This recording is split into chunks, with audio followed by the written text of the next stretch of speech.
Par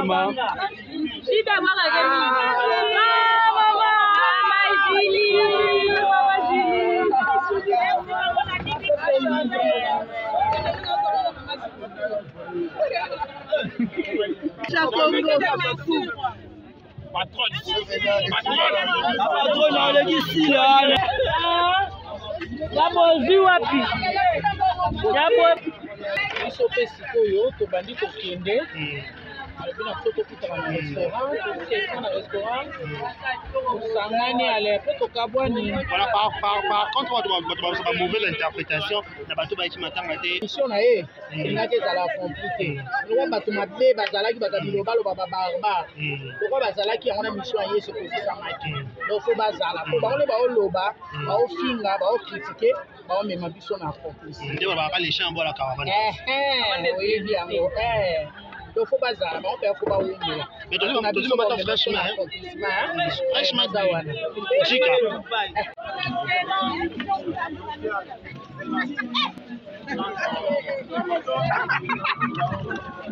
Mama bazaki na nzala nao Mama bazaki na nzala nao mama.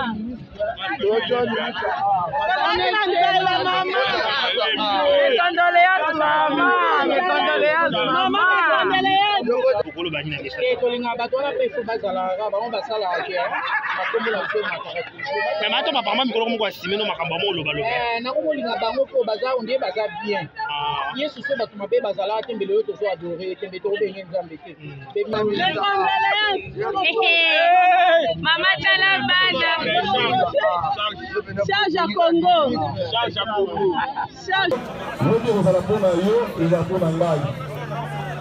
Hébreux chapitre 9, 27. Comme il est réservé aux hommes de mourir une seule fois, après quoi vient le jugement de Dieu. Nous devons nous préparer parce que le jugement nous attend. Pendant que nous sommes encore en vie, nous devons nous préparer en conséquence. Parce qu'après la mort, le jugement interviendra.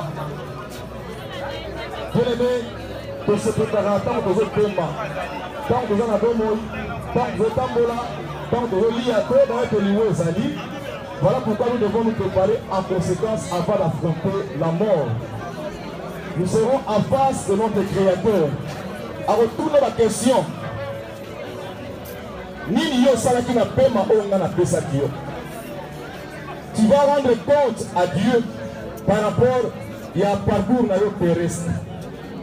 Alors c'est le moment bien aimé, il y a pour se préparer avant de rencontrer les grands créateurs.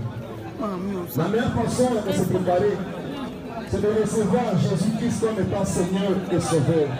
La Bible dit, car Dieu a tellement aimé le monde, qu'il a donné son Fils unique, afin que quiconque croit en lui ne périsse point, mais qu'il ait la vie éternelle. Nous devons nous rendre compte, après la vie terrestre, il y a une autre vie qui nous attend à l'au-delà. Soit la vie éternelle, soit une réalité que mon côté a pour s'échapper dans le. Aujourd'hui, c'est l'accomplissement de la parole. L'homme est poussière, il retournera à la poussière. Il y en a là dans la poussière. Et pour le son là dans ma télé. Loi est en réalité. Autre qui m'a embêté. C'est l'accomplissement de la parole de Dieu.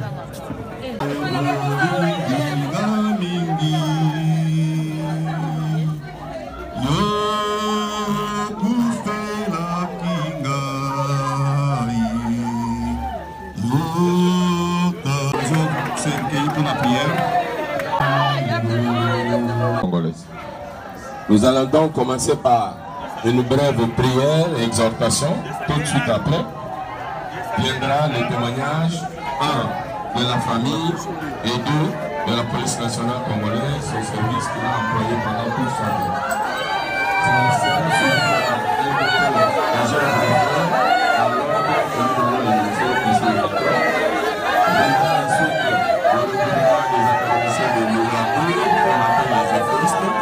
On va aller lui faire les adieux avec l'hymne de l'académie.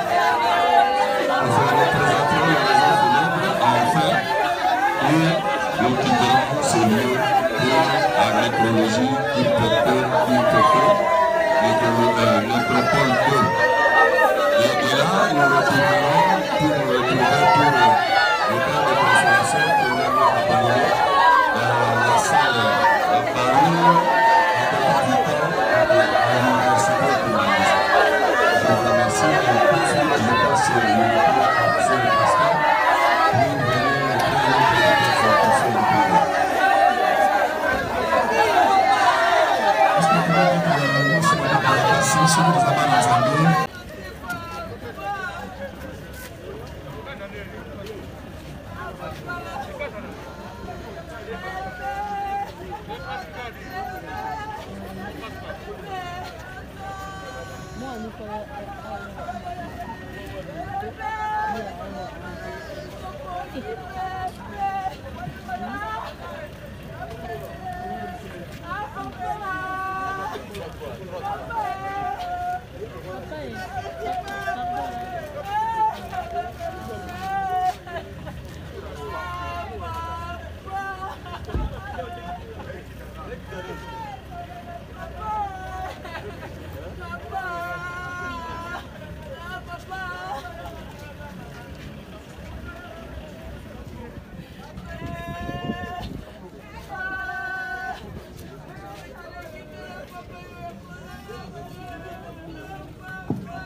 Mama bazaki na nzala na o mama na bazaki na nzala na o mama.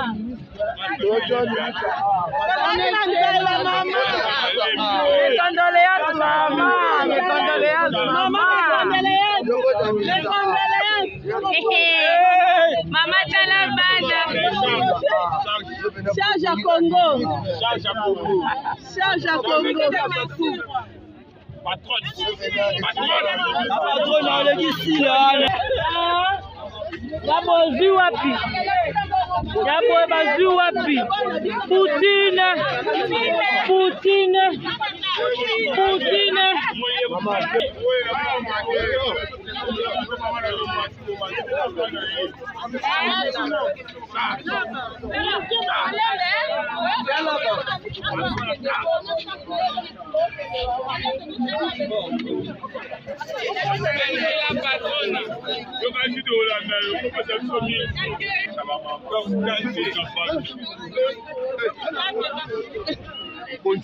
Ngapela la mère maman salinga.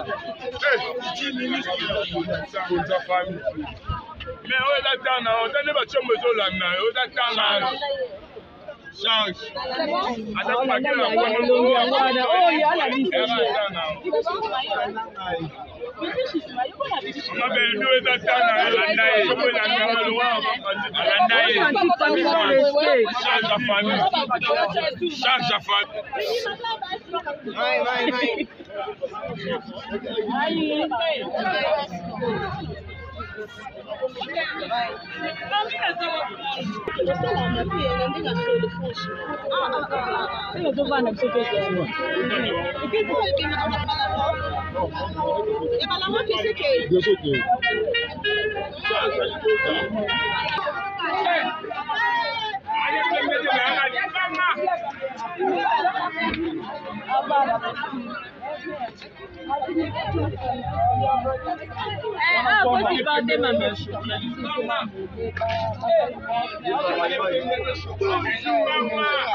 Maman Julie Suleiman.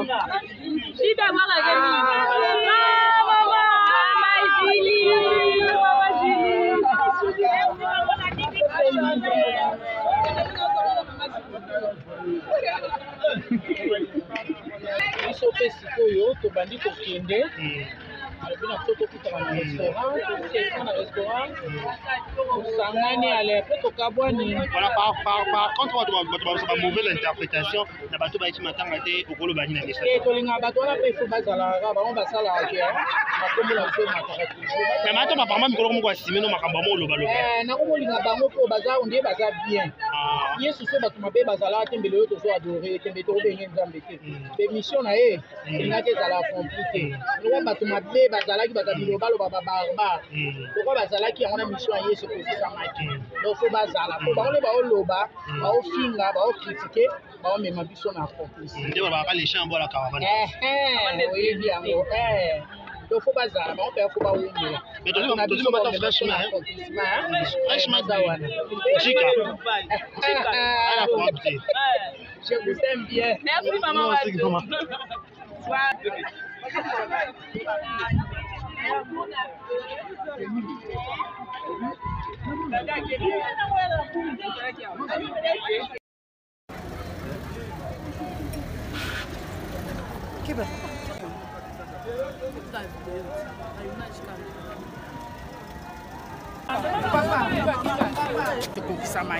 Donc faut bazala pour ba on les ba loba ba o finga ba o critiquer ba on mema biso na complice ndio ba les champs la caravane. Oui bien donc faut bazala ba on peut faut ba umela mais on a biso na accomplissement fraîchement zawana. Chica. À la prompte. Je vous aime bien. Merci maman. Nous aussi maman.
Enchanté, maman.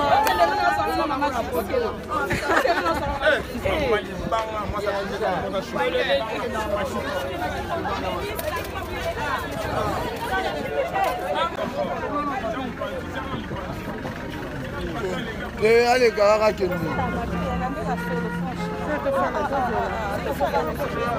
Vous vendez d'abord.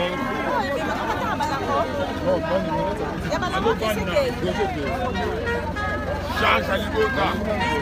Charge.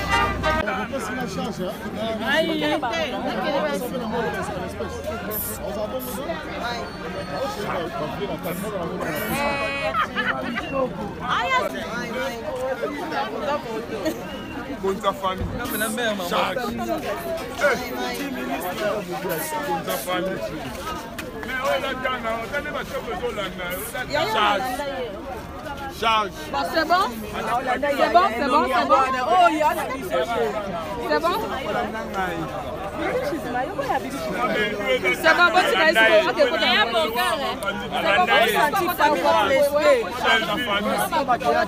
Charge la famille. Charge la famille. Bana bazali na nzala mama bango. Yana bibo ya test ko bazibi sur makasi.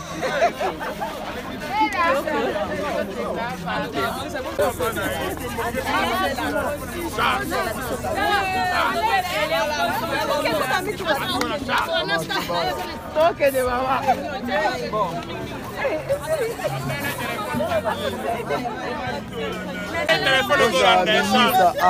Je vais venir pour bonir la ministre. Charge à tout le monde. Patronne. Patronne.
boye.